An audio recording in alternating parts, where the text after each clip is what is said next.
Good morning, good afternoon, good evening, whatever it might be for you. I am Raven Hoops, and I'm here to talk to you today about harm reduction. I'm going to start with just giving you a little background of who I am. I think that's the respectful way to approach today's lecture and let you know why am I the one here talking to you about harm reduction. So when I was 17 years old, I was homeless and strung out on methamphetamines. I had just dropped out of college and was going to a coffee shop that I frequented and saw a flyer for a job for a youth street outreach worker. Wasn't sure exactly what that meant, but by reading the definition of it, I saw that it meant taking resources and information out to homeless youth. And I thought, great, get paid to hang out with my friends. This is perfect timing. So I did start that job. And in that job, they incorporated the concepts and practices of harm reduction. I shortly realized that harm reduction was something that I needed to apply in my life if I was going to make it past the age of 23 probably. And it worked. And that's why I've dedicated my life to this work. I've been working in the harm reduction field ever since that day for about 20 years. It's all I know. It's all I breathe. I share it with everyone that I possibly can because it is really the reason that I believe that I'm here today. So my goal is to share this information to you and perhaps put a different way of thinking about working with people. And what does it mean to work with people when you really start trying to engage them in a conversation about change, especially when they're changing the most intimate behaviors in their life, patterns that they've developed for a long period of time. As hard as we practice something that maybe is not healthy for us, we have to practice equally as hard to reverse that and to create healthier environments for ourselves. So that's why I'm here talking to you today. So without further ado, let's talk harm reduction. The best place to start with this conversation is to talk about harm reduction in its definition. We have to be on the same playing field if we're going to talk about harm reduction. You'll hear these words thrown around a little bit more so now in your education than, say, 5-10 years ago. When I first started doing this work, harm reduction was something that was practiced solely underground and definitely was not included in the education system. So for us to talk about it, we really want to be talking about the same thing. So what does harm reduction mean? There's a lot that you can derive just from the words, right? We know harm, we know reduction, so obviously we're reducing people's harm. But there's so many more layers to it. Let's talk about the first layer. Harm reduction is a set of realistic strategies that reduce a person's risk of harm. What do you think is the most important word in that sentence to me? Realistic, exactly. If you don't take a realistic approach to other people's life patterns with them, it's not based in reality. Change doesn't happen. If somebody says to me, Raven, I want you to jump from here over to that other mountain, I'm not physically capable of that. I'm terrified to make the jump. It's not realistic to ask me to do that. But perhaps we can find another way down and around the cliffs and over to the other side of the mountain. Those are the realistic strategies. It's about taking a person, finding out who are they, what resources do they have? And really, where are they at in their mind with this process? Is it realistic for somebody to stop using drugs if they have no intention of stopping? Does it work to just say, don't do it?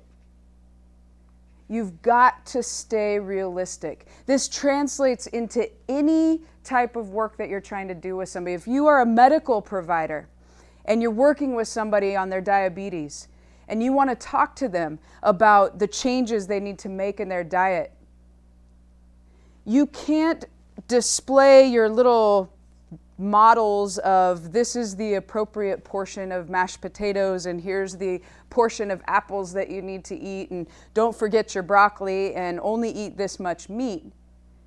If the person's only means of accessing food is at a food bank, have you gone to the food bank? Do you know what you get in your food bag? Because commonly it's spaghetti sauce, some bread, and a cake if you're lucky. So then your apple and your mashed potatoes and your broccoli become irrelevant because it's not realistic based on the options that that individual has. So stay realistic. Now, these strategies are designed to meet people where they are at. Anytime you talk about harm reduction, you're going to hear the phrase where they're at. So what does that mean? There are several different layers to meeting someone where they're at. In my field, a portion of that means physically taking the services that we have out into the environment where people are physically. So if I'm going to provide services to the homeless community, I can't just get a nice cozy office, open up the doors and say, come on in, I've got all this great service for you. Because there's going to be barriers like transportation, mental health issues, social anxieties, other priorities. So many other things going on. So the best way for me to reach people, staying realistic to that person's life, is to take this service and move it out into their environment. So for instance, at my work, we have a street outreach team. They're out in the community somewhere 5 days a week, taking the services to homeless camps, back alleys, people's homes, street side, in the park, at other community organizations, schools. Taking services where people are eliminates large barriers. But also there's an element of meeting people where they're at emotionally, mentally. If I come up into a homeless camp, let's say, and somebody's sitting on the side and they're tearing up and falling apart about something obviously quite emotional in their life, well, my job is not to just walk up to them and say, hey, I'm Raven and I got all this good stuff, check it out. But to stop and take into consideration what's going on right now for this person. To come down to where they're at, to their level, and say, hey, it looks like things are crazy right now for you. Do you want to talk about it? Like, we're out here doing all this stuff. We got condoms and syringe exchange and all the work that we do. But what's going on for you? And you can apply that in things like the medical field. So you're trained through your schooling to have these on paper questionnaires, or maybe you're at a computer and there's all these standard questions that you need to ask somebody. And I recognize that it's hard, especially if you're already behind, you only get 15 minutes per patient. But what if when you come through the door, instead of just automatically sitting down and saying, what brings you in today? And the very next question being related to whether they smoke or if they might be pregnant. But to stop and say, hey, I'm going to put this to the side for a second. How's it going? What's going on for you today? I see you're back again for your sore foot. But what else is going on? All right, now let's start this paperwork we have to go through. They know you have to do it. You know you have to do it. But just those couple of seconds of just a little bit different approach of taking that person and going right into their world can change the whole setting. And that's the kind of respect, the mutual respect, the trust building that you want to be developing, because then the person is going to be more honest in their process with you. And isn't that what you want if you're trying to help people with their change and their behaviors and their health? In my work, I'm even meeting people where they're at spiritually. One of the things I do is hand out condoms to people. I'm trying to affect how much disease we have related to sexual activity. Well, if I come to you and don't talk about where you get your ethics, your values, and unbeknownst to me, all of that comes from your spiritual leader. And in the context of your spirituality or your religion, it is very much accepted and known that condoms are not something that you introduce to sex, because sex is for reproduction. If that's what you believe, if that's the value that you hold, and you've been listening to your spiritual leader for however many years, and that's who you sort of design your boundaries from and what have you, then who am I to come in all of a sudden, hey, I'm Raven, and what you need to do is use condoms and you won't get HIV. I'm a nobody. I can't expect you to change your life and everything that you've designed because I know that this is a safer practice. So if I'm going to meet you where you're at with that, I need to have options. I need to say, okay, so you're not going to use condoms. I gotcha. How about adding more lube? Let's talk about what that means. No, it doesn't kill HIV, but it can decrease your chances of getting it. We'll talk more about that. So meeting people where they're at is like layer upon layer.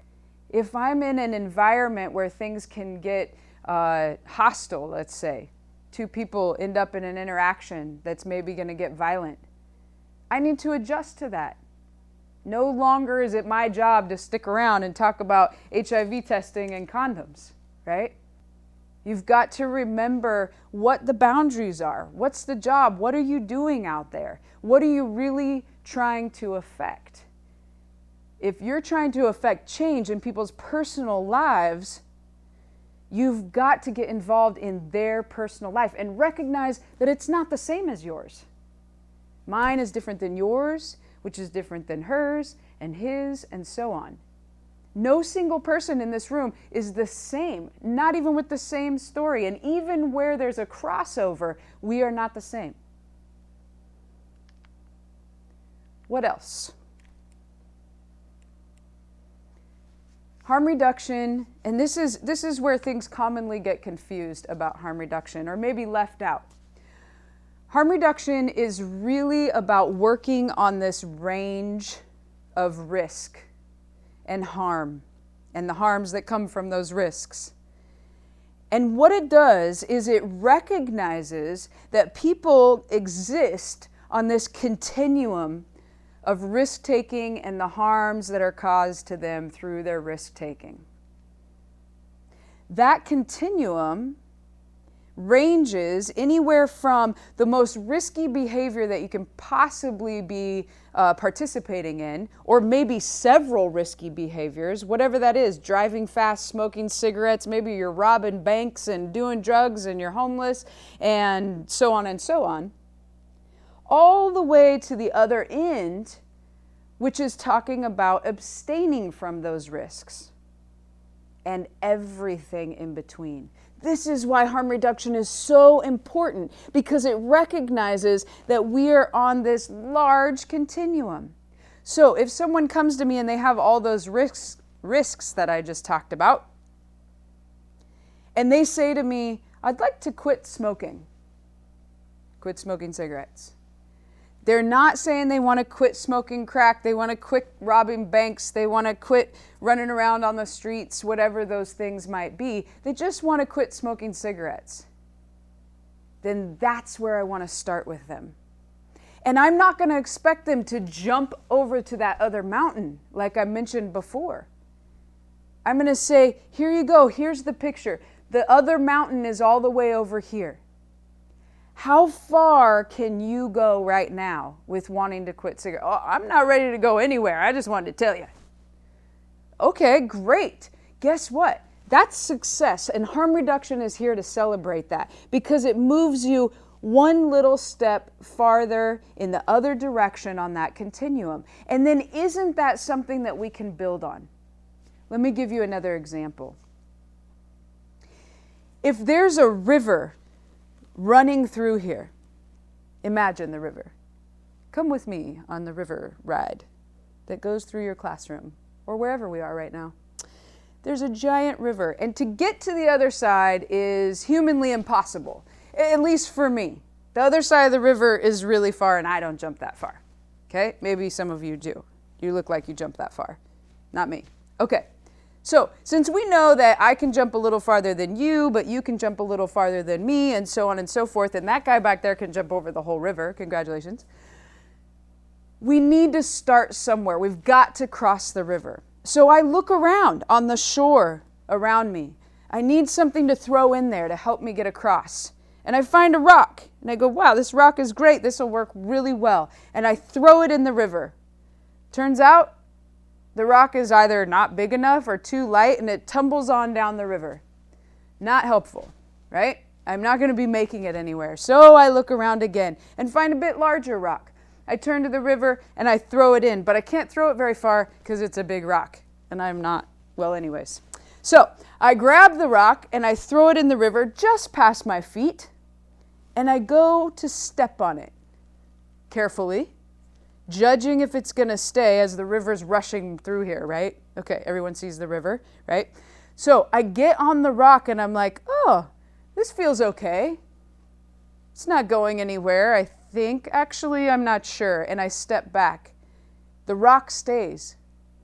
Okay, I'm going to get back on that rock. I get on that rock and it stays, and I'm feeling good about it. And someone's on the sideline going, yeah, you got it, Raven. You're one step closer to the other side of the river. So I come on back to the shore and I see another big rock, and I take it with me to that first one. I stand on it and I drop it in front of me. It stays. So I get to go one more step onto that rock. I'm feeling great. I can see that I can make it to the other side every step closer. So for me, it's picking up a rock and placing it just in front of my feet. That's the most I feel comfortable with. I do not want to risk jumping too far and falling in that river, because surely that's what will happen. If I take the rock and I throw it across the river too far and I go to jump, down the river I go. Back up on the same shore, try again, right? That's exactly what people are doing when they're trying to make these life pattern changes. Life pattern changes are the hardest changes to make. Think about diet. Think about exercise. It takes a lot, right? Somebody here has Starbucks and someone's got a Red Bull. There's way too much coffee in the room, right? But how do I come up to you and say, you know, you really ought to give me that coffee, and here's a bottle of water. No more coffee for you. What you should do. How many people like to hear what they should do from someone who's not even involved in your life, who has no idea what your story is, how you ended up where you're at, how long it took to get there, how you had to practice drinking coffee every day to get this good at it, right?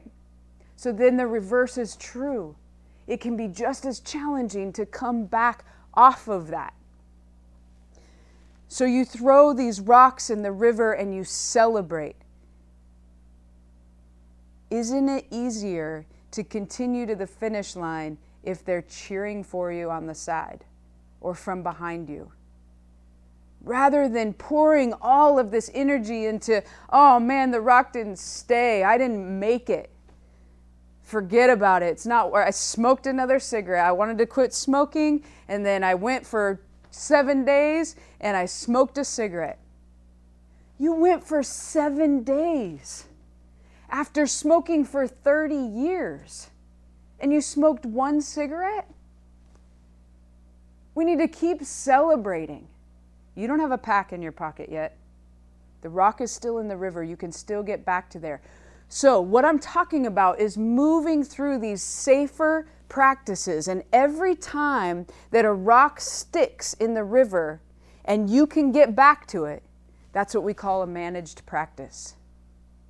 If I'm working with someone around safety and injection drug use, to just have them come back through the door is a celebration, because if they never come back through the door, there's no opportunity to continue the conversation.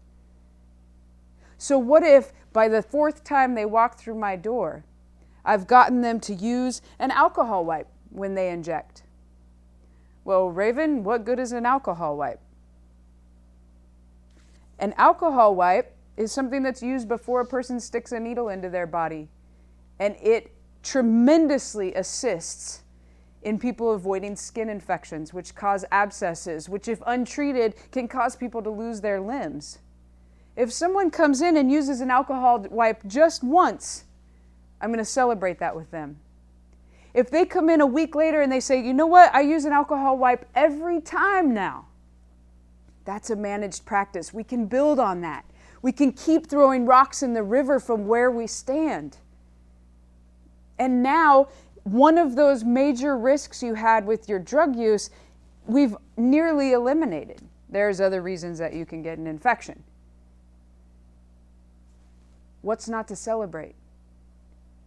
When people feel defeated, they don't continue to try to seek out that change. And maybe by the time, you remember the person who's going to quit smoking cigarettes, right? And they had the one cigarette and went back and forth and all of that process. And one day they're no longer smoking cigarettes. They're abstaining from smoking cigarettes. That's something to celebrate. Even if they're still over here smoking crack and racing cars and robbing banks. I can't remember everything they were doing, but they were doing a lot. But now they're not smoking cigarettes. Celebrate it.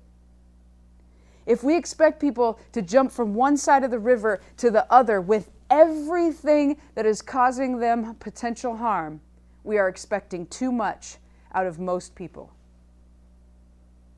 Because for everyone who goes into a process, a program, or what have you, to abstain from these things that are causing them harm, of all of those people that go from A to Z in one leap, only about 10% of those people will actually succeed at staying over there on that abstaining side.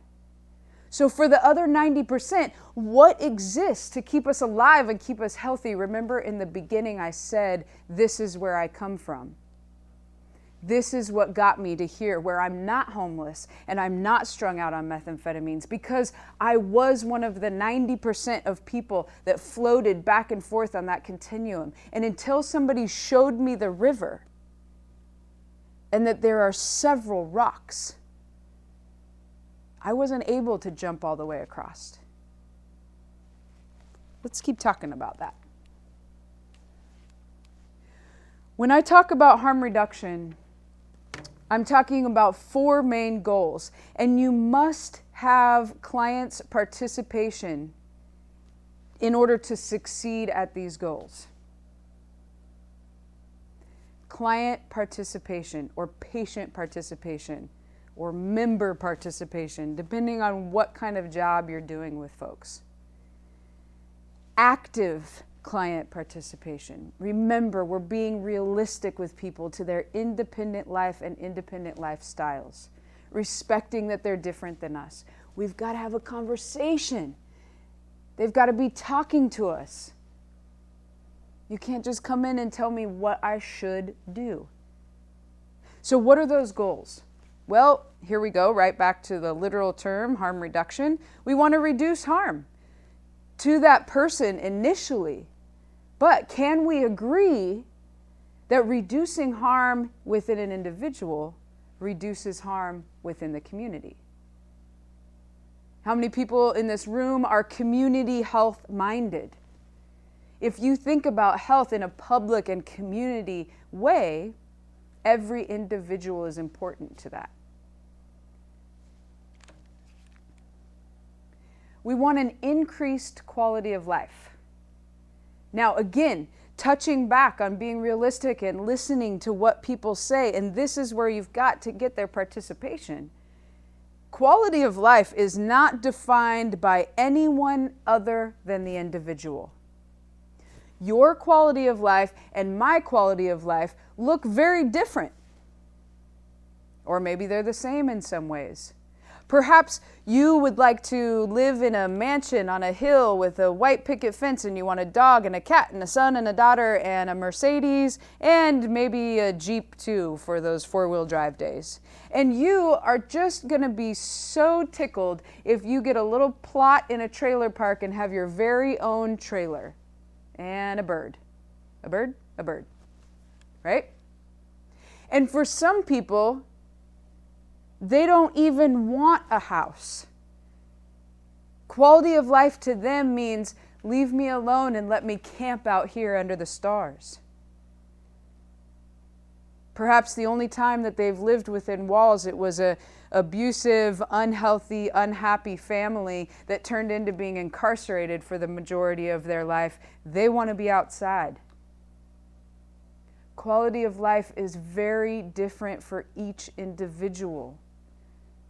What kind of food we eat, what kind of cars we drive, who we hang out with, our hobbies, the things that make us happy, bring us joy.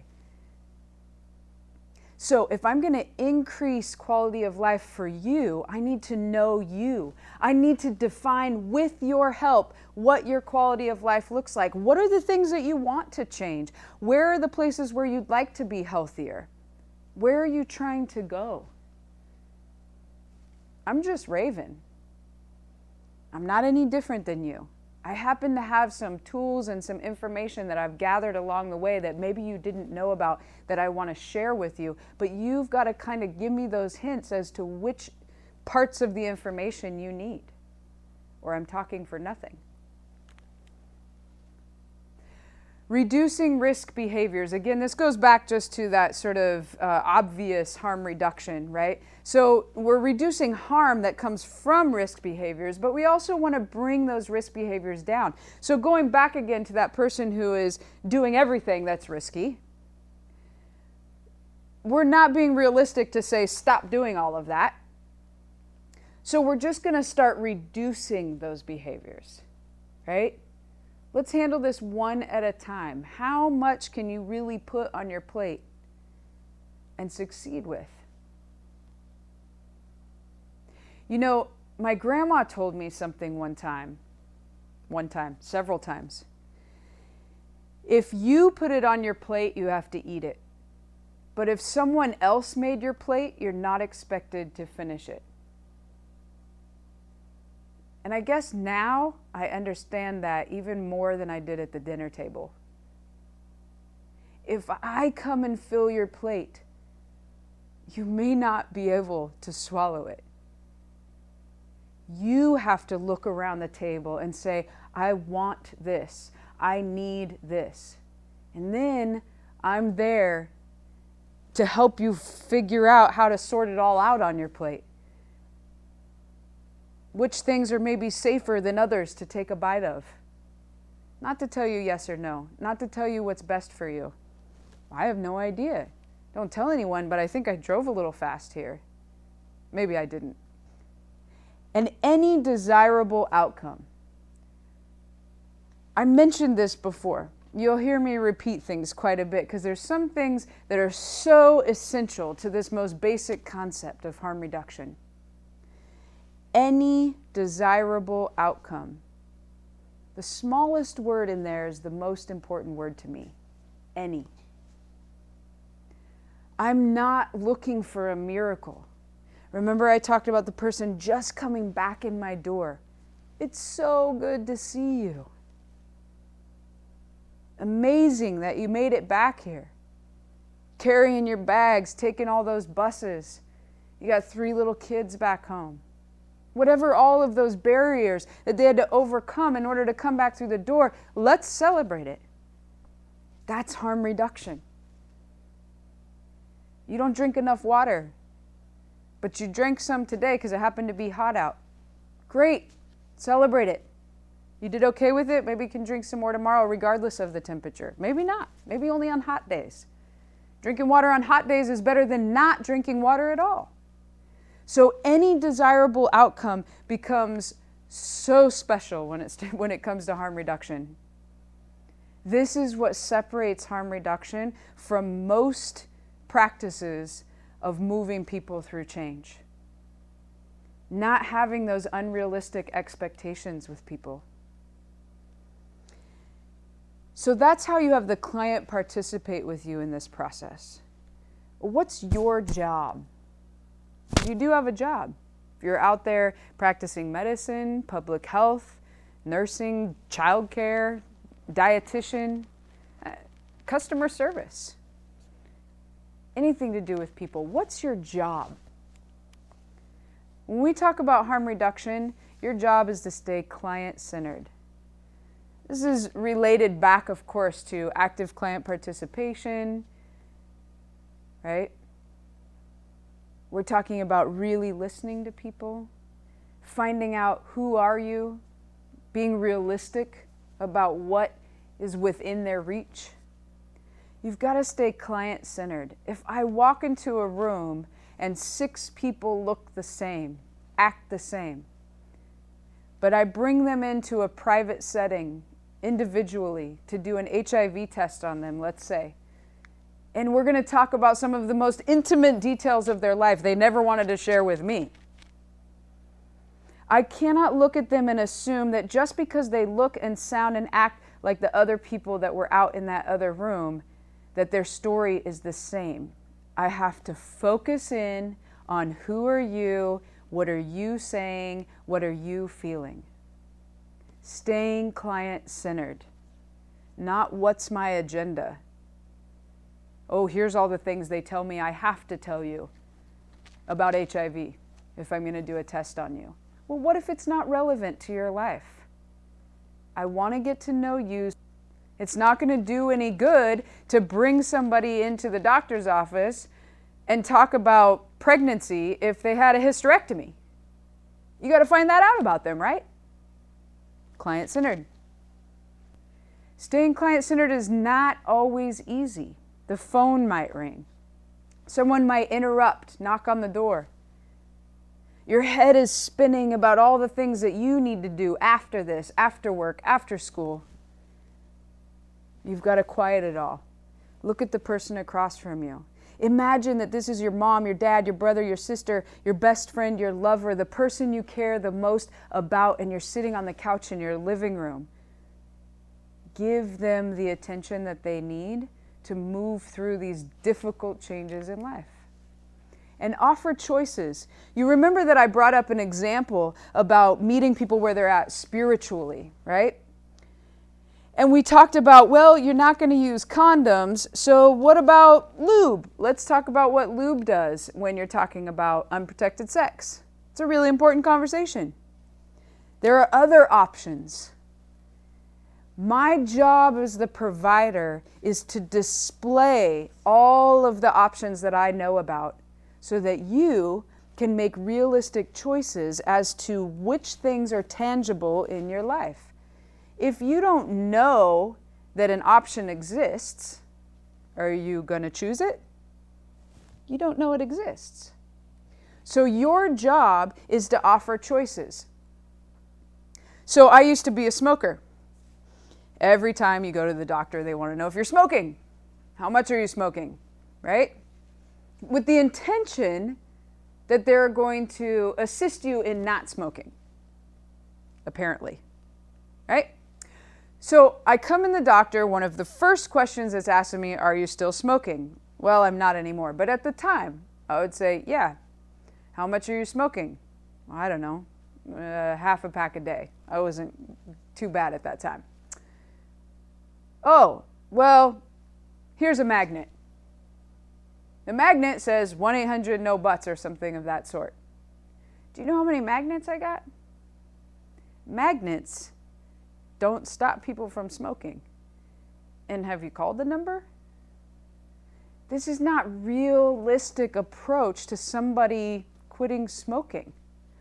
I needed more options than just a magnet with a phone number, but I got the same option every time I came in. So guess what? Fast forward, I quit smoking, but it wasn't because of my doctor. It wasn't because of that number. Active client participation, I talked about that. It's got to be active. It doesn't mean that the person is just in the room. It doesn't mean that you bought them the right size shirt and brought them out to the health day. That's not what we're talking about here. Active client participation means having them in that conversation. The dialogue is going back and forth. It's about truly giving yourself up to getting to know this individual in front of you and having them participate in a conversation that moves forward. And forward doesn't have to mean anything other than that we're in motion. If people are not present with you, whatever you're trying to affect, when they go home, you're gone. Raven is out of my thoughts. A bunch of, this is what you should do. Here's what you can do. Here, take this flyer. There's a great group in town. See you tomorrow. Really getting them involved in that conversation.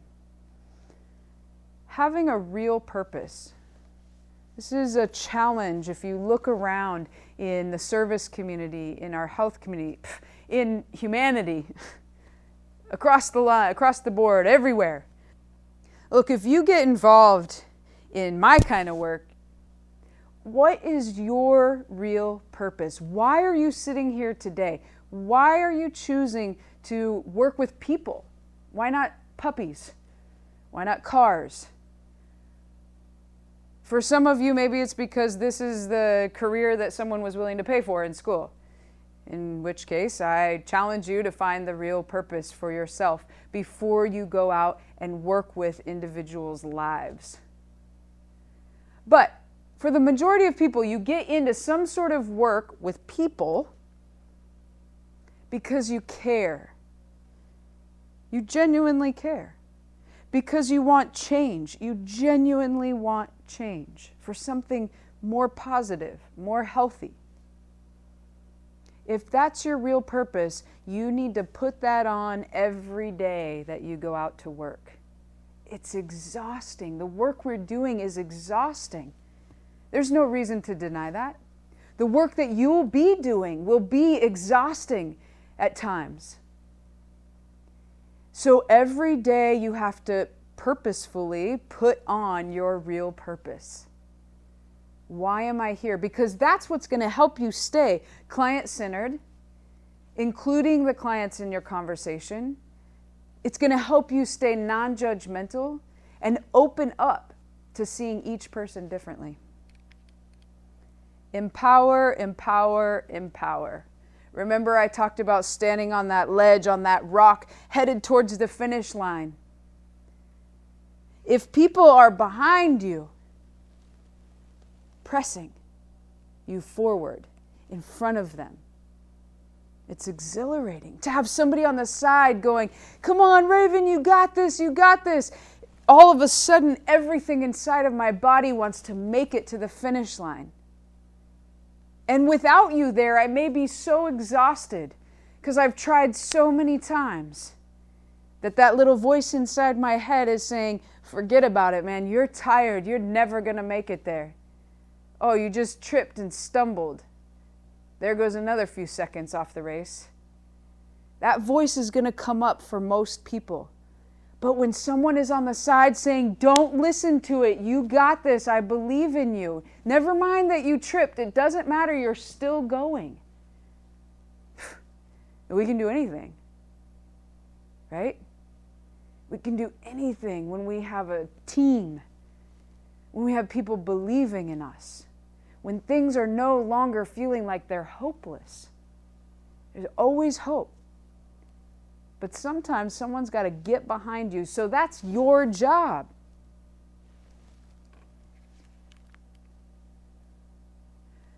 So when I talk about harm reduction, I'm talking about drugs, sexual behavior. That's what my work is in. I'm in disease prevention. We're going to talk about that in a moment. So when I'm working with people, I'm really talking about using alcohol wipes, using condoms, those kinds of things. But there are other ways that you can get in touch with harm reduction, that you can understand it yourself, or that you can empower other people to understand it. It's really simple science. This is not brain surgery, or I wouldn't be allowed to do it. You don't want me working on your brain, right? Maybe? Okay. So how do we apply this to everyday life?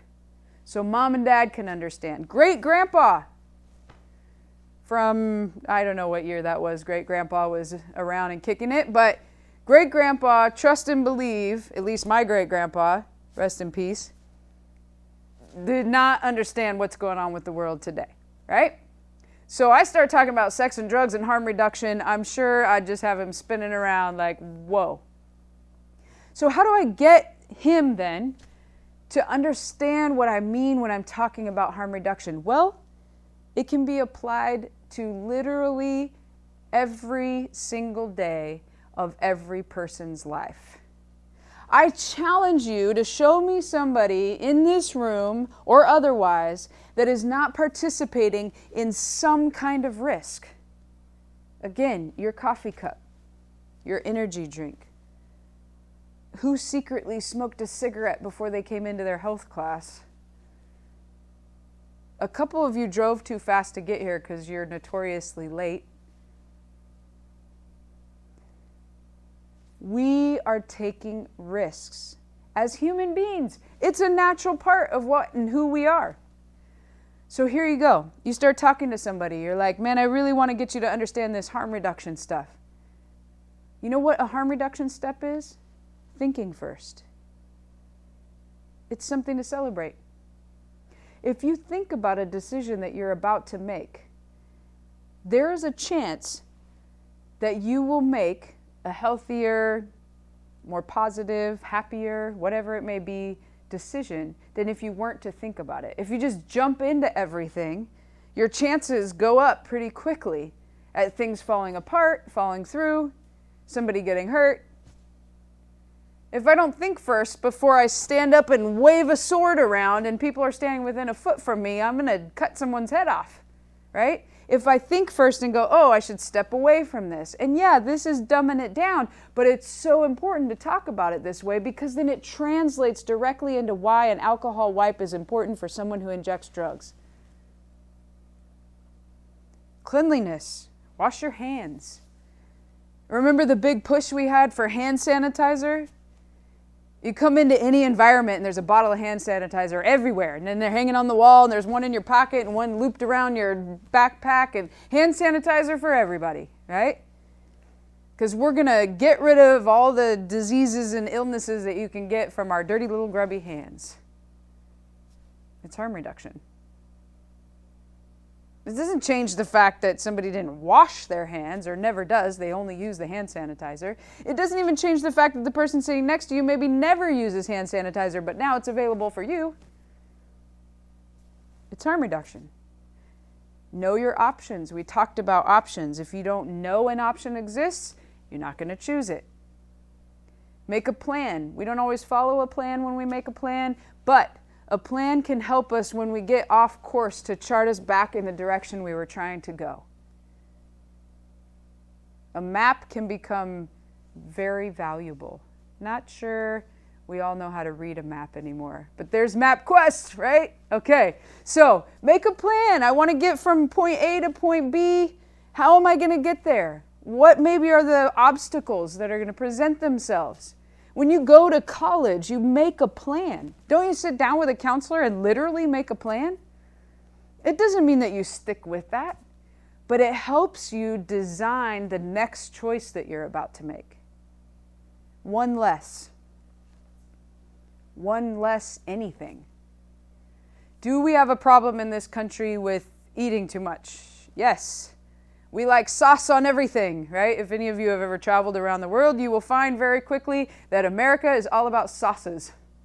We make everything taste good with something yummy on top. Not everybody does that. So if we have a problem with that here, then if you're eating a candy bar, any of you eating a candy bar, if you just eat it all the way down to the last bite, will you not be saving yourself some calories, some sugar, some whatever else is in our candy bars?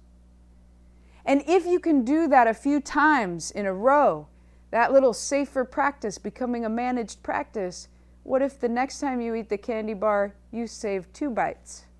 For me. Yeah. How about your smoking cigarettes? You smoke a pack a day. You smoke all the cigarettes in the pack. You get to your last cigarette. Man, it's my last cigarette, right? Well, you know you're going to go get another pack. So you smoke that cigarette, that's your last one, all the way down until there's just one drag of the cigarette left. Put it out. We have already agreed as public health folks that every drag of a cigarette has a negative effect on the body's health, right? We all agree. There's no arguments for that at this point. Well, there probably are. But most of you probably agree with that, right? Every drag of a cigarette has enough chemicals and carcinogens to have some sort of negative effect in your body. If that's true, then can you argue with me that leaving one drag of the cigarette is healthier? Not really.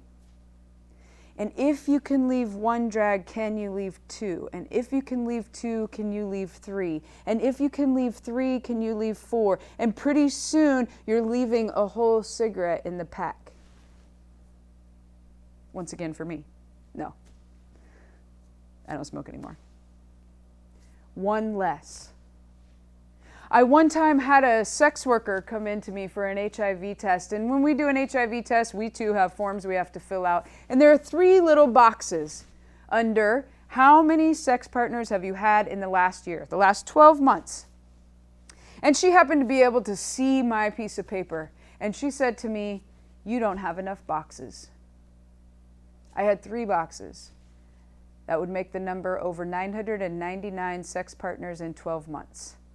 That's a real story. So what if the place that we start is talking about one less? And maybe not even one less person, because I'm not trying to take money out of this person's pocket. I don't know their whole story yet. I don't know what's realistic for them. But as I explore it with them, and here's where it came to with her, one less person that she was going to have unprotected vaginal sex with, and instead have unprotected oral sex with. Some of you might be thinking, what are you talking about, Raven? That's one of the biggest harm reduction steps there is when it comes to sex and disease prevention. Unprotected oral sex is much less risky than any other type of unprotected sex. So one less really starts to matter. Because what if that one person was the one person that had HIV or otherwise and was going to give that to her? That's a good place to start, a good place to start thinking, to start building. Slow down. Here's a good one you can talk about with people. Are we not in an environment at this point, humans, where we're going? I mean, we're going all the time. Everything is at our fingertips, right?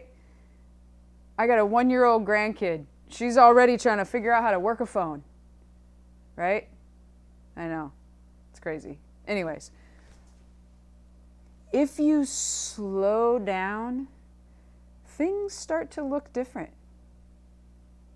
Your mind starts to adjust to the pace and make different decisions based on the fact that you're actually taking in a lot more information than if you're going 100 miles an hour. If there's a cliff up ahead and I'm pedal to the metal driving my car as fast as it'll go towards that cliff and I don't know that there's a cliff, and all of a sudden I see it, I don't have a long time to brake. If I just pull back on that pedal a little bit when I see that cliff coming, I may have an opportunity not to just fly right off the end. If you drove here today at 80 miles an hour and you slowed down to just 78, that may be the couple of seconds that you need to not hit the person in front of you when they have to slam on the brakes because there's a chair laying in the middle of the freeway. Slow down. Ask questions. Gaining knowledge, understanding the changes in what's going on around us. Finding out the real story. What are the answers? There's a lot of misinformation out there. If you don't ever ask the question and you really don't know the answer, you truly will not get the answer. Well, maybe by chance you'll stumble upon it somewhere in life, but maybe not in time. So ask questions. That's harm reduction. Right? Celebrate successes. This comes at the end of talking about everyday life because celebrating successes changes the way people feel. It changes the way people feel about themselves, about what they can accomplish, about the future, about the world around them. We have plenty of things and voices and images and so on reminding us where we're not successful. So pull away from that. Celebrate every moment that the person comes back to you, that they open up to you, that you have the opportunity for this interaction, because without it, there is no change. There is no dialogue. These are realistic, everyday life harm reduction concepts that anyone can grab onto. And then you can translate it into the tougher stuff. Brushing your teeth is harm reduction. Now let's talk about smoking cigarettes. Washing your hands is harm reduction. Now let's talk about injecting drugs. It changes the conversation. So use these things if you're trying to explain or better understand or get your colleagues or fellow students or whoever it may be to understand what it is that you're talking about. Use these things even if you're talking to the patient or the client or what have you in front of you. Make things tangible. You know, one of the biggest harm reduction steps that you have when you're working with someone who uses substances on a daily basis, you know that stimulant users by far do not drink enough fluids of any kind? And what does not drinking enough fluids and not eating enough do to our bodies, to our minds, to our heart, to our entire being? Harm reduction exists in everyday life. I have the fun job of translating that into what are the options for harm reduction around sexual activity and drug use. The ultimate goal here being that we're reducing disease transmission in a public health fashion. That's the general goal of harm reduction work in sex and substance use. For us, it gets much more individualized as we work with people. We identify many aspects of why they are where they are. So the comprehensive being, right? Does the person have housing? Do we need to talk about harm reduction in housing? Harm reduction in mental health care? Harm reduction in legal services? It really goes across the board. But initially, the place that I work, Harm Reduction Services, was designed to have an effect on disease prevention. So let's talk about harm reduction in sex. Options, options, options, right? It's great that we talk about condoms and abstinence, but those are only two of the options to be safer when it comes to sexual activity. So we've been beaten over the head with the condom message. We've certainly been beaten over the head with the abstinence message. But we haven't talked about all of the options, right? If I'm going to talk about using condoms, I better show up with all of the types of condoms. I need to have one that's flavored in case people are interested in protecting themselves during oral sex. I need to have a couple variations of an extra large condom. Some people will only use a condom if it says extra large on it. We'll talk about that later. Actually, we probably won't, but you know what I'm saying. I need to have one that's black and one that's blue and, oh, this one's red. Actually, it's probably not, but the outside is. This is one that people really favor. I need to have lubrication. I need to be able to talk about the value of lubrication. The fact that lubrication works just like oil in your car.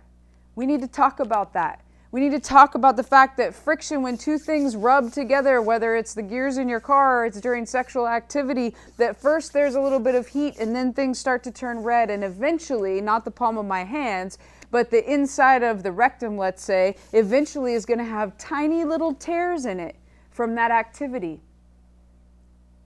If I introduce lubrication into that, then this can go on for longer without that damage happening, and you reduce your risk of getting an infection. because that other person's fluids are getting into those tiny tears, which are going directly into your bloodstream. It's a very good way for things like HIV to be transmitted. So let's talk about lube. Let's talk about getting tested. If you don't ever get tested, you certainly don't know whether or not you have an infection, especially something like HIV, which has very limited symptoms and symptoms that mirror other things. You would maybe never know. Hepatitis C, that cannot have symptoms sometimes for 10 or 20 years. So get tested. What about getting your partners tested? And sure, it would be beautiful if before people had an unprotected sexual encounter, they both came in and got tested and we got to give them a lot of information and they both find out that they're negative and things are good. And let's pretend that the world is always monogamous and follows through with that. That'd be great. But now we've lost touch with that reality, right? What's realistic? Well, maybe you didn't get in here on the first time that you had unprotected sex with that new partner, but you thought about it later. You slowed down. You thought about it, right? You asked some questions and you're like, hey, you know what? We've been hanging out for a second and I think I'd like to go in and get tested. Look, if neither of you have anything, it doesn't fall out of the sky. So let's figure that out. Know your partner. Know your partner doesn't mean, hey, hi, I'm Raven, now we know each other. But really know them. Talk about this. We are such a sex-negative culture that people are embarrassed or not confident in talking about these things, and therefore we put ourselves at great risk of life-threatening situations.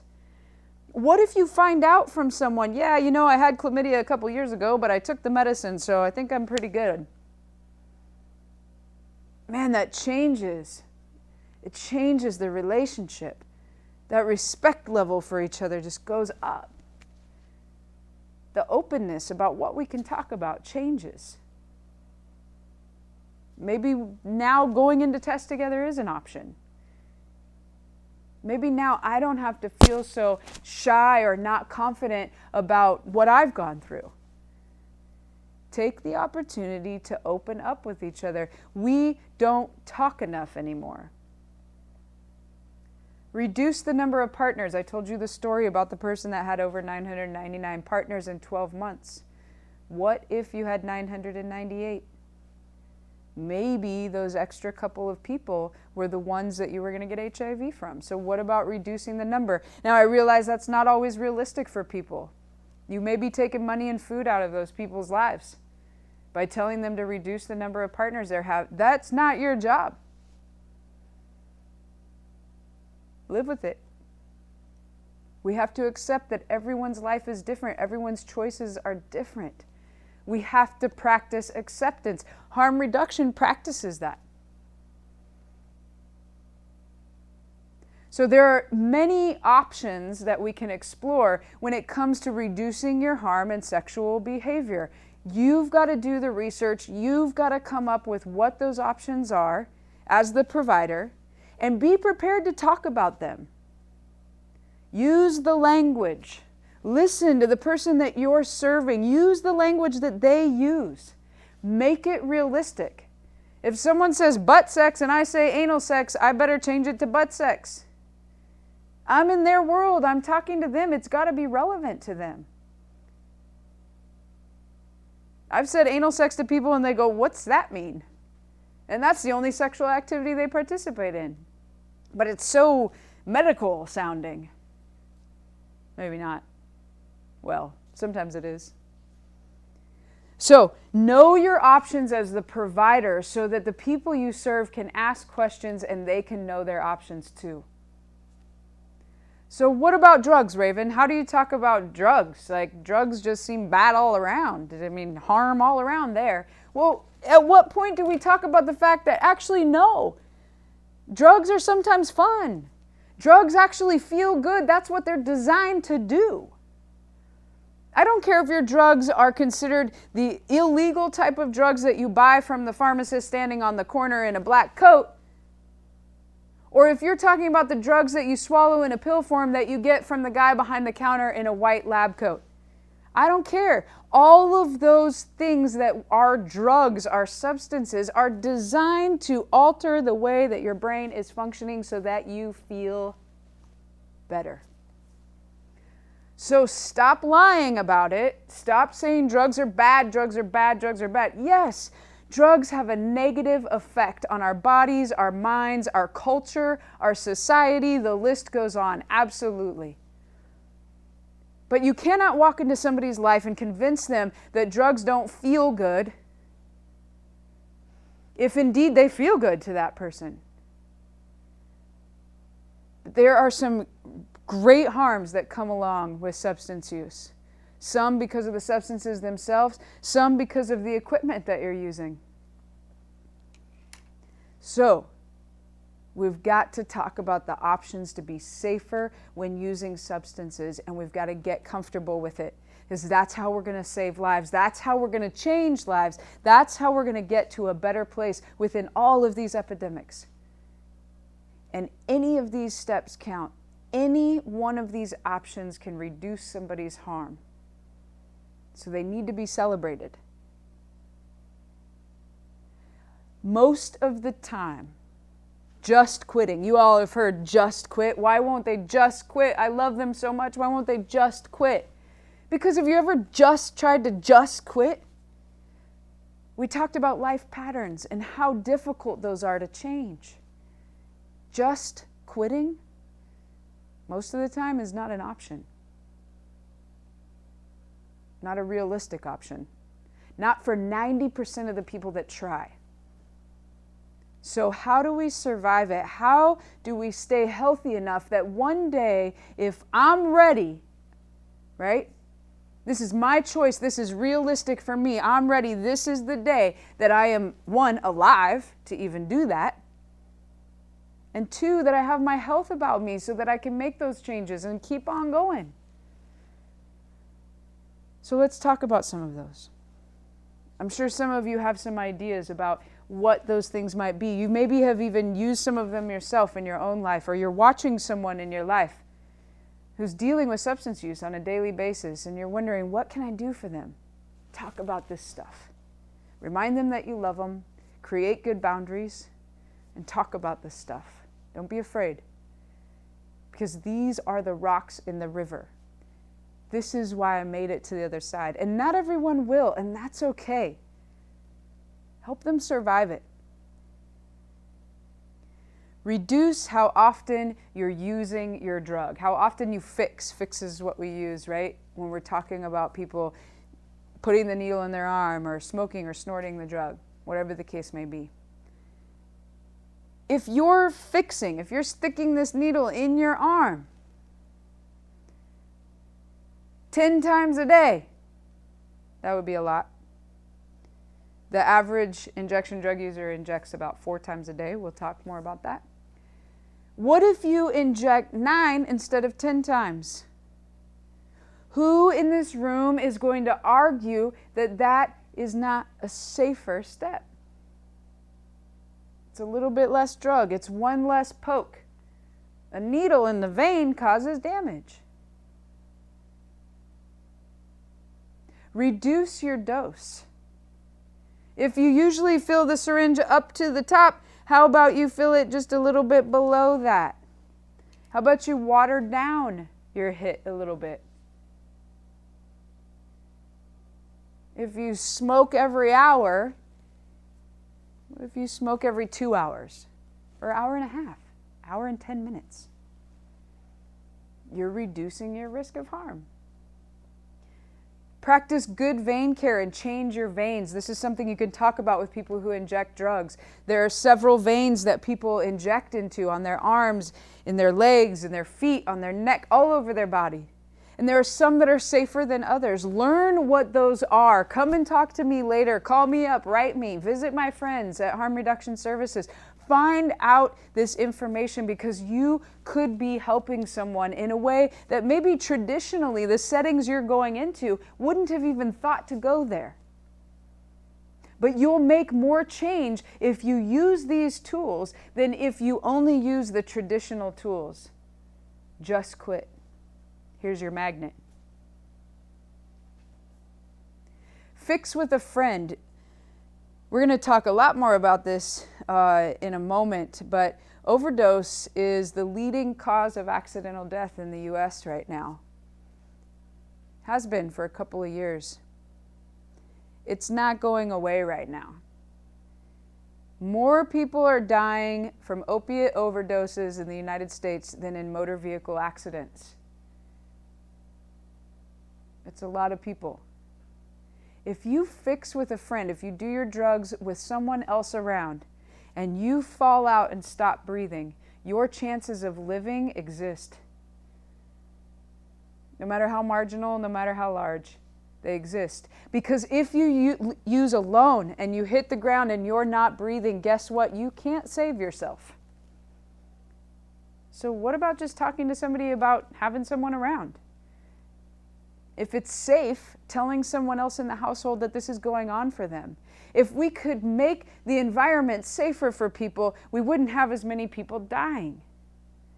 I'm not saying that drugs are good or that drugs are the right thing or that everyone should do them and there should be no boundaries and all of those things. Never mind what I believe personally. Never mind what you believe personally. The fact of the matter is that it's proven. People are dying of an overdose. So why not talk to people about having someone around? Why not educate families to know that it's more important for them to know this is going on than to just write people off? Instead, let's talk about good boundaries.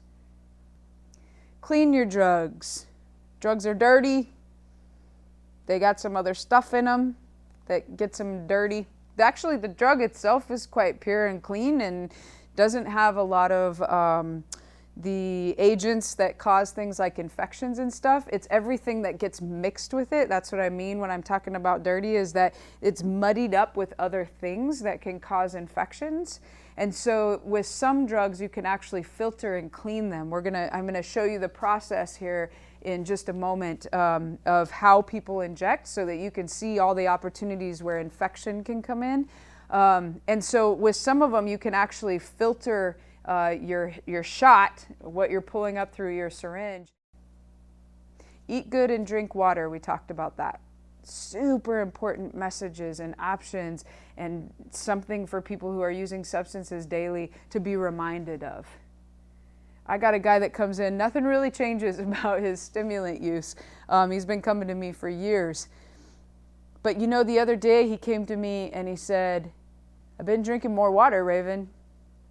I know you've been talking to me about that for a long time and I hate water, but I've been drinking more lately. I find myself drinking a couple glasses of water a day. Hey, the doctor or whoever might say it's supposed to be, 8 glasses or something like that a day? Maybe it's more than that now. I'm sure we need more than 8 a day. That's probably what we're supposed to be doing the most, is drinking water. But for him, 2 glasses, that's, astronomical. I am so celebrating that with him, right? Empowering him. Go for it. Man, you are on the right track. So, everyone, when I come in and talk about these things, people want to know, well, what are all the opportunities for infection to happen, Raven? What are you really talking about when you say there's all this junk in the drugs and that potentially there can be some harm caused with actually the process that people are going through to inject drugs? Now, remember that right now I'm talking about injection drug use, okay? So we're talking about using needles to get your drug in your body. That being said, there are several opportunities for a person who's injecting drugs to contract either hepatitis C or other skin infections. And there are a couple of potentials for a person to contract HIV through injection drug use. So, at Harm Reduction Services, we run a syringe exchange program. That means that we are trying to give injection drug users the tools that they need to be safe, right? We talked about that, so that they can be healthy enough to potentially live through this that they're going through, live through their substance use, and maybe even make other choices later. So what do we provide them with and why? Let's talk about the process of injection. One of the things that we've done is we've made our brochure out of this sort of glossy coated paper. It provides for a really great placemat for my equipment. Guess what I'm avoiding? I'm avoiding contact with this dirty surface, which potentially has some sort of like staph infection or something on it, right? Something that I'm going to end up driving through my skin into my bloodstream or what have you, and it's going to cause a nasty abscess infection in my body. So now I've got my own placemat. Another thing we teach people is grab a magazine or a phone book or something that's laying around the house, that the chances that if you open it to a random page that someone else hasn't already used that page. It's much more of a risk reduction than using the table where everyone has been. This is especially good if people are injecting in a group environment, things like shooting galleries, which is what we refer to the spaces where several people will go to inject. So I've got several different pieces of equipment here that could potentially cause some damage if I don't use them safely. So at Harm Reduction Services, one of the first things that we do in most syringe exchange programs that you'll go to is that we offer different types of syringes. And you may or may not be able to see these in their entirety, but the number one set of syringes that we offer people is what we call a 100 or a 50. The only difference between these two syringes is the barrel size. This is the barrel. The 50 is a little bit smaller, right? So this is 50 units. And the 100, which is 100 units, this one, the barrel's a little bigger. The needle at the end, both are 1/2 inch. You're not going to be able to necessarily see that here. 1/2 inch is the standard for people who are injecting into veins. Now, if they have used up their veins, if veins are collapsing or there's too much scar tissue because they've been using for so many years, they may ask for what's called a bee sting, which is a much smaller needle, both in gauge and also in length. Those people are trying to hit veins that are more near the surface. The smaller the needle, the less vein damage. We also offer what's called a muscling syringe. So this is a much larger syringe, and this is designed at either 1 inch or 1.5 inches. It looks crazy, but this is designed to go into muscle tissue. This is the same type of syringe they would use to give you a vaccination in your upper arm. People usually begin to muscle when they no longer can access their veins, or perhaps they're trying to, they're not able to afford a lot of supply, drug supply, and they're trying to make it last over a longer period of time. So you can either inject into a vein intravenously, you can inject into a muscle intramuscularly, or you can also do what we call skin popping, which is kind of like the little TB test they give you on your arm, where they just go under the first couple layers of skin and just inject that little pocket of fluid. You can do that with your substances too, and some people will, especially again when they've run out of veins. And that would be require a smaller needle as well. So the large one is only used for muscular injections. Also, you'll see this is a much bigger barrel, so we want to advise people to remember that this is much too much fluid and that your 1 cc is all the way down here, that 100, right? Which looks like this. It's only this much space. So we do want to remind them of that so they're careful. Many people will get an infection because they're using the wrong size needle. So if you get someone who's coming into your offices, whatever type of health field or what have you that you're going into, and they continually are complaining about these abscesses, or you can see them on them and you're having a conversation about it, you might discuss with them what kind of syringe they're using, because these are terrifying, they're huge. But in order to get to the muscle tissue, you actually have to have a much longer syringe. Many people don't realize that when they flex, that you see is your muscle is not actually your muscle tissue. Your muscle tissue is lower and is pushing everything up. If you don't inject into the muscle and you inject into the fat layer, generally you get an infection from it. The fat layer is not able to absorb and process the drug as easily as the muscle tissue. And so you get a festering of those things that I said, the other stuff that can be in the drug, and you can end up with an abscess from that. So that's why we give those out. So let's talk a little bit more about the process. There's only 2 things that we don't give that would make this a completely safe environment for people. At our syringe exchange program, we do not issue sterile water. The reason we don't issue sterile water is because it's expensive. All of this is fairly expensive for us because there's not a huge amount of funding for this type of service, although a syringe is something less than about 10 cents. And one of these can save someone's life. That's pretty important, right? So we don't give out sterile water because it's really expensive. Instead, we teach safe water practices. Get your water out of the tank of the toilet, not the toilet bowl. Don't take your water out of the river. Try to get it out of a water bottle. Yes, all of those are very real stories. So we talk about safe water instead. And then, of course, we don't give out the drug.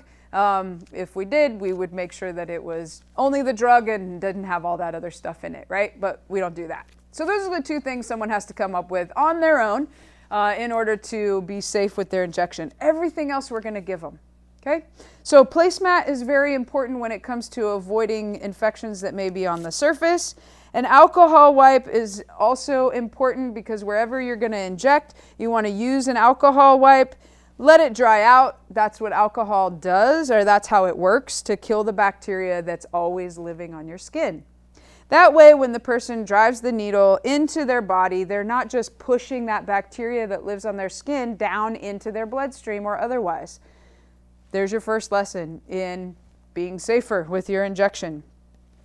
The next thing that people are going to do is that they're going to take something called a cooker, and for us, it's this little tin cap. We buy the cheap ones, so not everyone prefers to use ours. But this little cap, they're going to put in whatever substance they're using, be it a stimulant or an opiate, whether that's heroin or methamphetamines or otherwise. They'll put the drug into the cap. They will then draw up some water in their syringe. Draw up some water in the syringe and put it into the cap, combining the water with the substance. Now, if they're using a stimulant, the drug itself will dissolve into the water naturally. If they're using an opiate, they will need to apply heat underneath the cooker. That's why it's called a cooker. And it will bubble up, and that's what will dissolve. The heat with the fluid will dissolve the drug. Okay? That's the first thing that they need to do.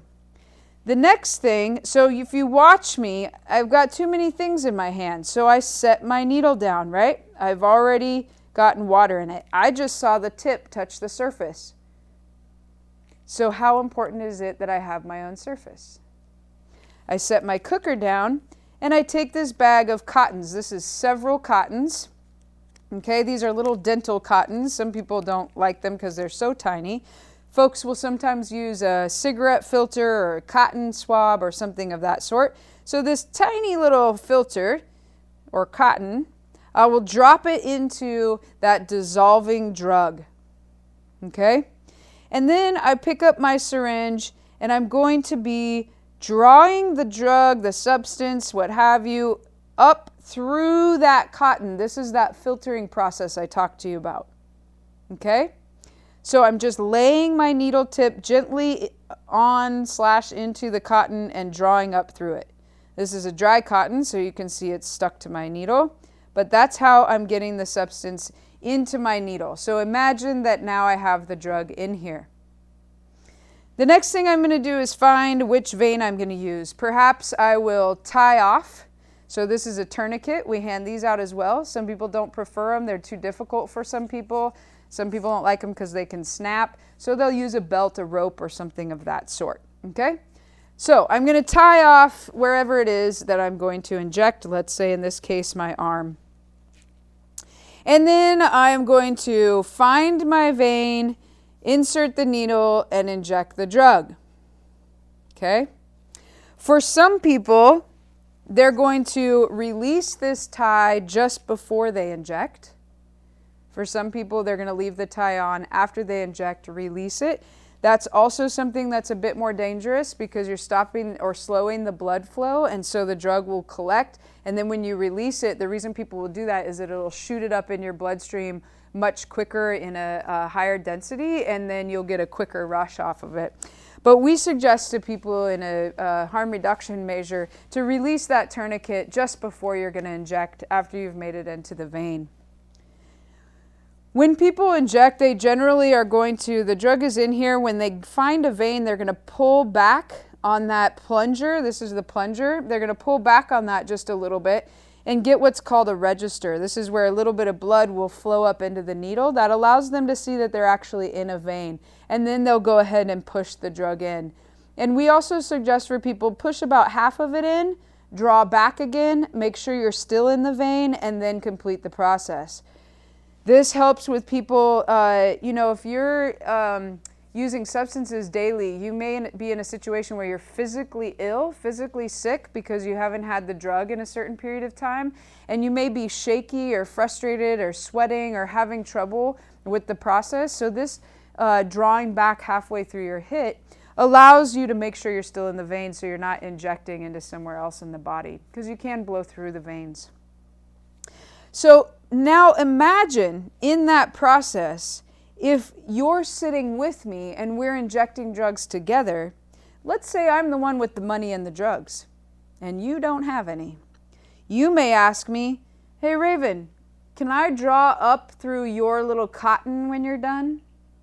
You may be asking yourself, well, why would somebody do that? Because I just drew my drug up through it. There is still some residue of the drug in that filter. And if they don't have the money to get the hit that they need to feel well, they may be willing to just draw up through my cotton. Get it wet again, draw up whatever fluid they can. It may be just the amount that they need just to feel well until they're able to get another hit.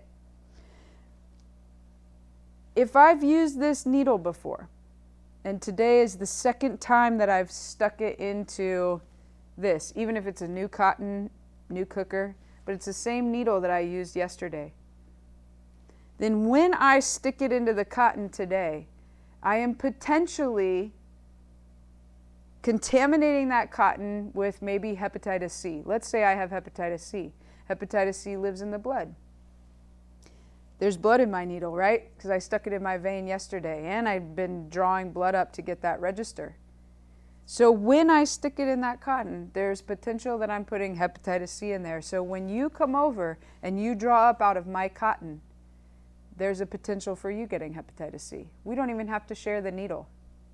There's a potential for you getting hepatitis C if you reach over and grab my alcohol wipe to wipe your area, and then you take a needle and put it in your arm. You may be driving hepatitis C down there.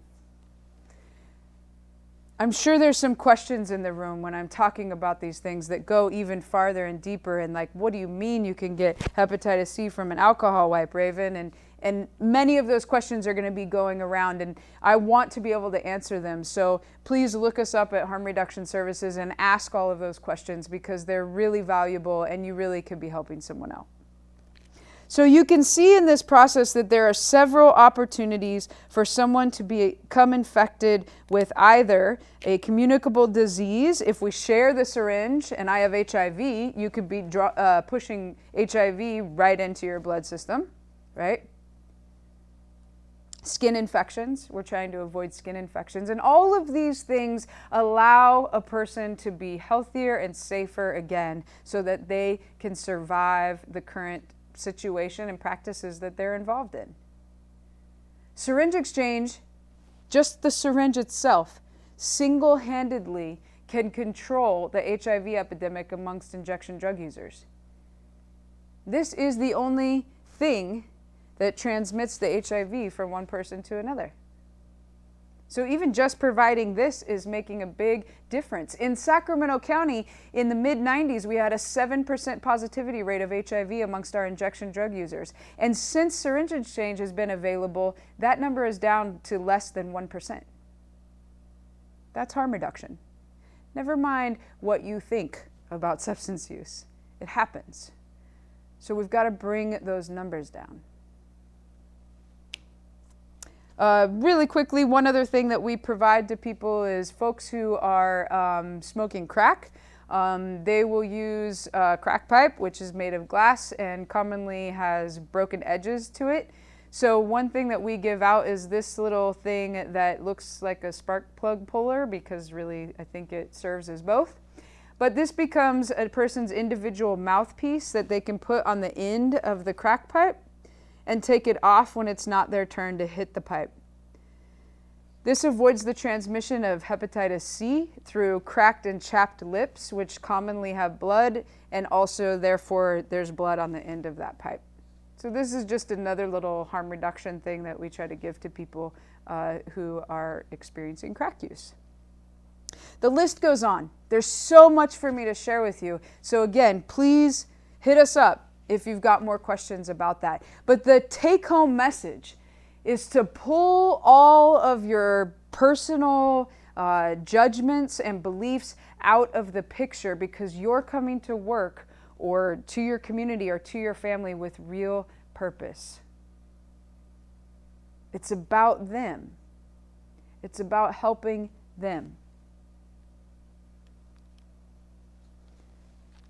So, if you're here locally in Sacramento, there's a program, I've been talking about it, Harm Reduction Services, that can not only help you better understand all of this stuff and answer your questions, but you may want to come and check out for either what you're going to be doing later in your career, and you think that maybe there will be some folks that need these services, but also that you yourself may need them.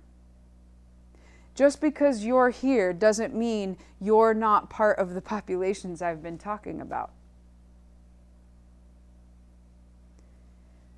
Maybe it's someone in your family, someone that you just really care about. Come talk to us. Here's what we do over at Harm Reduction Services. First of all, we're located at 2800 Stockton Boulevard. We're on Stockton Boulevard at 3rd Avenue in Sacramento, just down the street from the UC Davis Hospital. We're open to the public Monday through Friday, noon to 6, so you have a lot of opportunity to come and see us. And our outreach workers are in the community Monday through Saturday, somewhere during various hours. You would call us to figure out where they're going to be. Everything that we do not only in the office, but remember way back in the beginning of this conversation when I talked about taking services to where people are? We also take all of these services and we go into the community and provide them as well. So what are those? Syringe exchange. We just talked about that and the value of it. It became legal in Sacramento city limits as of 2007 for us to provide syringe exchange, and we do. We'll talk more about those numbers. Syringe exchange is not just about handing somebody a syringe. It's the fact that when I hand them a syringe, they know that I'm respecting them, I'm not judging them, and that it might be worth coming back next time. My doors do not close. That truly means that you could probably come in the office, punch me in the face, lay me out on the ground, you get kicked out that day, but then you could probably come back the next day and I'd be like, so what was going on for you? Because that's harm reduction. If I close the doors, we never talk about it again. I'm not saying come and punch me in the face. That'd be all bad. What else do we provide? HIV testing, hepatitis C testing, STD testing. We do it in the office and also mobily. Our HIV and hepatitis C tests are 20-minute rapid tests. You get your results right there on the spot. The STD test that we do is a chlamydia and gonorrhea test. We're going to talk about that number in a second too, and why on earth are we doing that testing? We provide medical case management, Ryan White case management. This is for people who are 18 and over and already HIV positive. We're working to connect them to medical services, helping them adhere to their medications, and everything else that goes into keeping someone in medical services. That comprehensive approach, that harm reduction message of what else do you need? Because if you don't have a place to live, and you don't have a car, and so on and so forth, your priority of making it into the doctor's office may become quite low. How can we help you with that? We host one of the UC Davis student-run clinics in town. It's called the Joan Viteri Memorial Clinic, JVMC. It's a free basic medical clinic. A vast majority of what we do there is abscess treatment. It's actually the best place in Sacramento to go for abscess treatment. They treat you with dignity, respect, non-judgment. You can talk about what's going on. They'll make the smallest incision that they have to in order to drain your abscess and treat you. You'll get free antibiotics. There's a lot of good stuff, good reason to get people in those front doors. We have a free women's clinic the last Saturday of every month there. We very much work with the sex worker community at that clinic. People who don't feel comfortable going into a traditional medical setting and talking about these real life things that are going on for them. Our program Rhino, it actually doesn't stand for anything. It's sort of our incognito name for our efforts to reach substance users who are under age 30, particularly injection drug users under age 30. And we're going to talk about that number too. A large part of what we do through Rhino and really all of our services at this point is our new overdose prevention and response training program. I mentioned to you that overdose has become the leading cause of accidental death, and as of the beginning of 2014, it became legal for programs like harm reduction services to train people on overdose response and to actually issue them naloxone medication. Naloxone is the medication that can reverse an opiate overdose. So someone is laying dying in front of you from an opiate overdose. If you have this medication, naloxone, you can inject it into them. There's also a nasal spray, and they will come back to life in less than 3 minutes. That's real talk. We're going to talk more about that. So all of these services are going on at Harm Reduction Services. We also temporarily have a Medi-Cal enrollment program, which is specifically for people who are homeless. It may or may not continue to be around, but currently we have that program. So come in, talk to us, call us, bug us, send people our way. We know that there are thousands of folks out there that we're not reaching, in addition to the thousands that we are. Why, Raven? Why are you doing all this crazy stuff? Other than, yeah, we heard that you believe in it and it saved you and all of those things. But why now, why here, and why are you talking to us? Well, one reason I'm talking to you is because, yes, I want you to get to drink that harm reduction Kool-Aid. I'm all about that. The more minds that I change around harm reduction, the more that we can do as a community to really have an effect on people's lives, to make them safer and healthier. In Sacramento County in 2013, we had 8,012 cases of chlamydia. That's a lot. It's an epidemic right now. We have well over epidemic levels of chlamydia and gonorrhea in this county, along with several counties across the states. But this number in 2013 put us fourth in all the counties in California. Females aged 15 to 24 are commonly number one in the state of California, here in Sacramento County. So when people talk about not dealing with young people and condoms and talking about the fact that sex happens, the numbers are here. Sex happens. And we're getting chlamydia and gonorrhea, and syphilis is back on the rise. So we have to be talking about this, and we have to talk about harm reduction, because we're not going to take away the fact that people are engaging in sex. So this is one of the reasons why. Here's another reason why we do this. In Sacramento County alone, we estimate that there are over 25,000 daily injection drug users. That's just Sacramento County, and that's probably a low estimate. Our program serves about 6 counties in and around Sacramento. We have people coming to our service, our syringe exchange services, from El Dorado County, Placer County, Nevada County, Yolo County. We've got people driving from Stockton and Chico, Sebastopol, you name it. We are one of only a couple of programs north of the Bay Area of this type. And we're serving thousands upon thousands of people, and the number is increasing. In 2015, our program will distribute over 750,000 sterile syringes into the community. With 25,000 daily injection drug users who inject approximately 4 times a day, we're only scraping the surface. But this is doubling the number that we gave out last year. We will dispose of 8,000 pounds or over 8,000 pounds of used syringes. When people come through our doors, we are not a one-for-one program, but they do bring us their used syringes at any time that they happen to have them, or that they're collected within their vicinity. They'll bring them in and they'll give them to us, and then we properly dispose of them. We'll dispose over 8,000 pounds of those. If every injection drug user in just Sacramento County alone injected just one time a day, that would be 9 million used syringes in our community any given year. Because most of them inject up to 4 times a day, that's 36 million syringes in our community each year. So you can see that giving out 750,000 is just scraping that surface. Giving them out, not giving them out, is not going to change the number. I want to talk to you a little bit about what we're seeing in our offices through our syringe exchange program, because this is going to lead us to the next and really last part of our conversation today.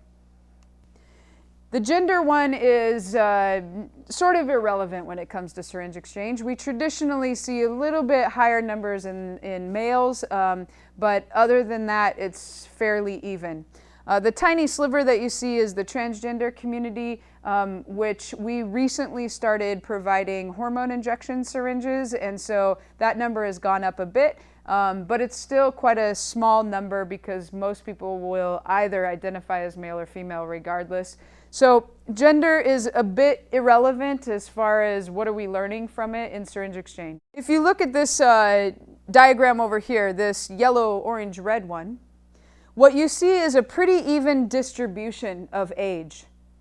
Let me tell you what you're looking at. This red over here, which is at 40%, are your folks who are over 45. The orange, which is at 33%, is your folks that are 31 to 45 years old.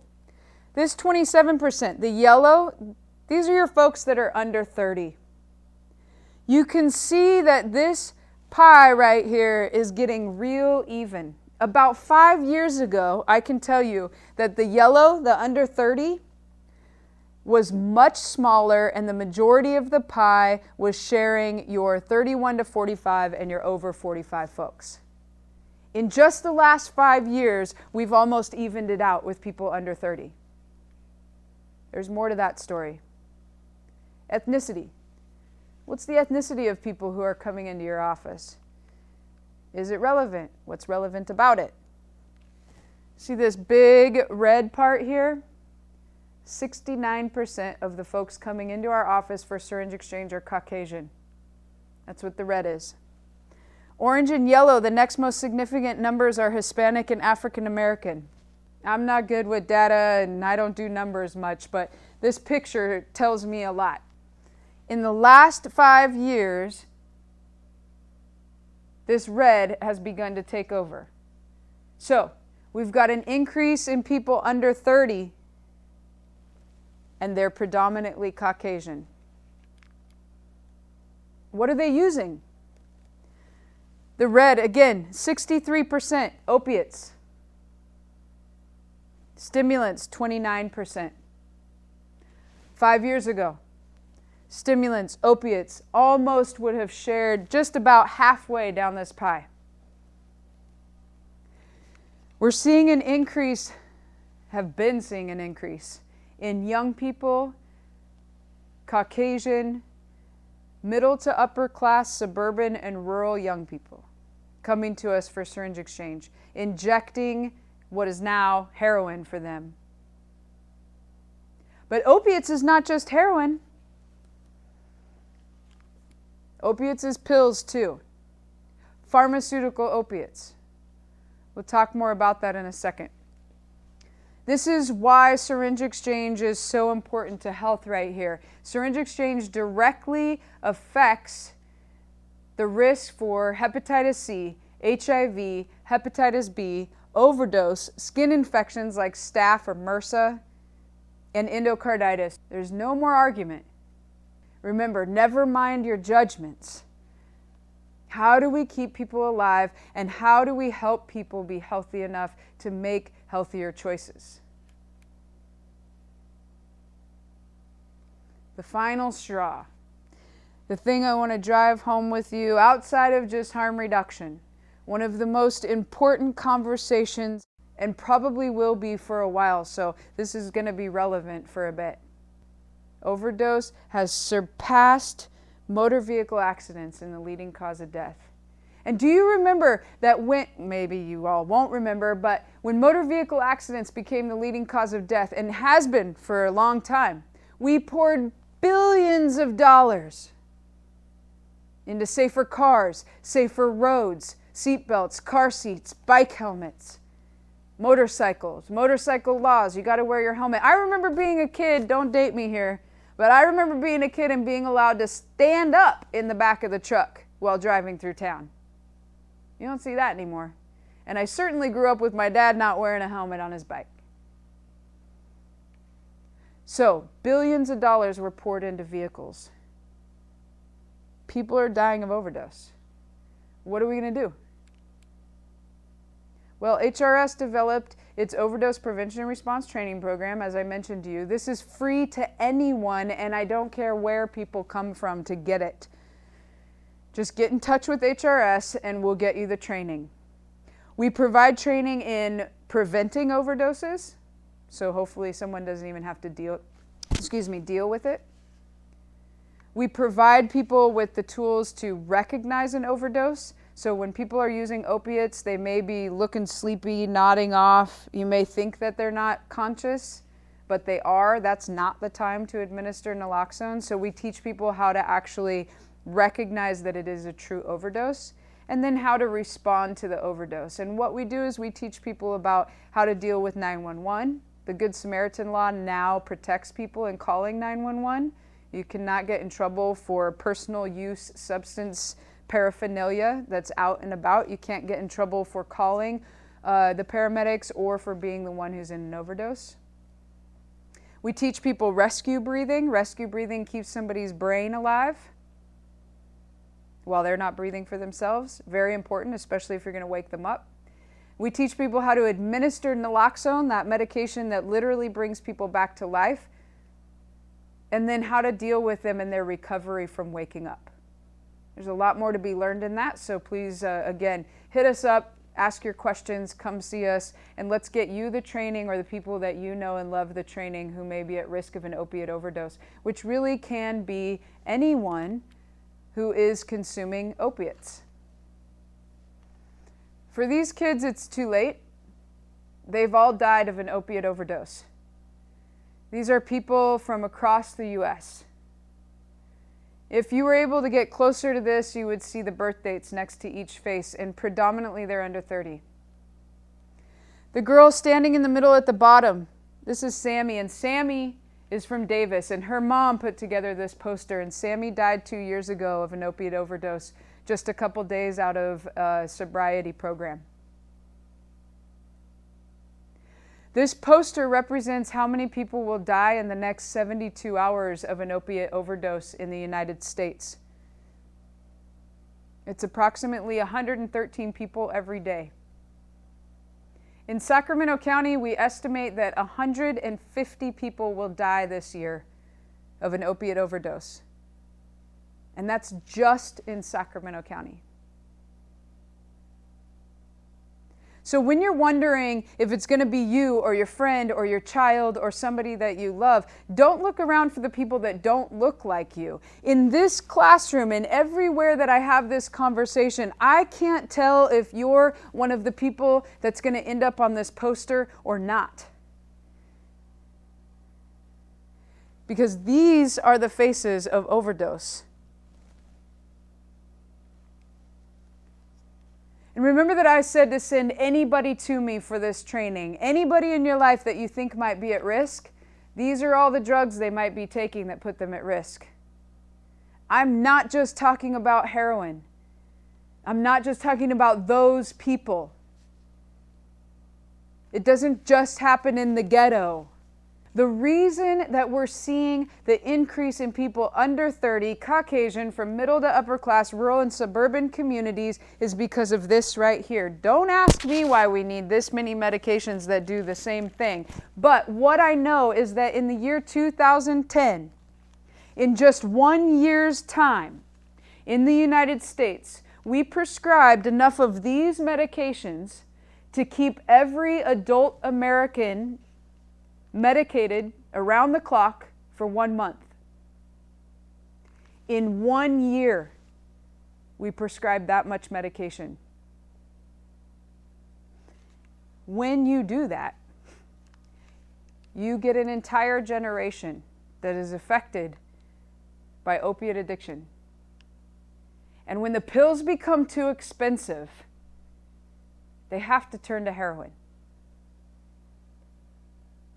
I don't know how much all of you know about opiate addiction, but it can be even dangerous to just quit. In fact, your body goes through such extreme physical withdrawals that you can barely handle living, and so you will do anything for the opiate. So if you can't afford these pills, a $10 bag of heroin will get you the same thing as one or two of these. That becomes really attractive when you're working on a budget. So we've come up with this idea that perhaps we need to limit how much of these medications are in our community. I agree, less pharmaceuticals. In fact, let's just annihilate like half or more of this list since they do the same thing. But we created the problem. We can't just go and pull it all back. It doesn't work that way. We're then going to drive all of those people to the street to heroin. We have to practice harm reduction. We have to take this one rock at a time over the river. We've already got everybody addicted to them. And even if you don't feel like you're one of those people who's addicted to it, I'm not using this recreationally. My doctor prescribes it. I'm supposed to have this. Guess what? Your body chemistry can change from one day to the next. You may take the same dose today that you took yesterday, and it may send you into an overdose. It may be because of other elements in your life. You're a little bit sick. You've got allergies. Your breathing is suppressed. So send anyone to us who either is or is around this issue right here. We'll train them. We'll get you the medicine, life-saving medicine. I have this little sample of somebody saying something who is an active substance user on opiates. Quoted, "When I say addicted, I mean that you live a life of duplicity, a secret life. This means that you hide your use from everybody. You take more than anybody knows you do, and you live for those few times a day when the warm hand of satisfaction envelops your body." The warm hand of satisfaction enveloping your body. What does that feel like to you? Take out the fact that we're talking about drugs. Doesn't everybody want to feel that? Warm satisfaction all over your body. So how then do you look somebody in the face and say, just quit?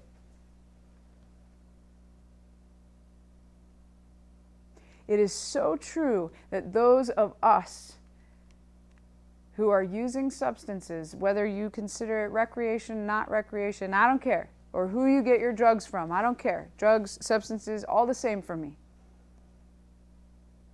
Remember that we're telling you, oh, I only use once a week. That means 4. Oh, I only use a dime bag a day. That means double or triple that. Oh, I never use alone. Someone's always around. I use alone in my car, parked at the river. That as a substance user, I'm not able to give you the whole truth, because you can't handle it, because there's too much judgment. We have to understand that we are all one life event from saying the same things as this young person did. And when we realize that, and when we're able to be brave enough to admit that the current systems that we have in place to make an effect on this are not working, and that we need to start embracing several different options, only then will we have the change that we're looking for. We have to come from every angle. We have to practice acceptance. We have to look for the opportunities for harm reduction. And then we can start talking.